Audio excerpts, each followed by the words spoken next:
The National Weather Service in Fort Worth has issued a severe thunderstorm warning for southwestern Coryell County in central Texas, southeastern Lampasas County in central Texas, northwestern Bell County in central Texas, until 6:30 p.m. Central Daylight Time. At 5:28 p.m. Central Daylight Time, a severe thunderstorm was located 11 miles north of Lampasas, moving east at 30 miles per hour. Hazard, $half-size hail. Source, radar indicated. Impact, damage to vehicles is possible. Locations impacted include Killeen, Copperas Cove, Harker Heights, Gatesville, Lampasas, Fort Hood, Kempner, Fort Gates, Stillhouse Hollow Lake, South Mountain, Izarro, Rumley, Adamsville, King, Topsy and Tibcoke.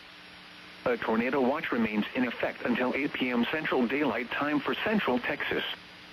For your protection, get inside a sturdy structure and stay away from windows.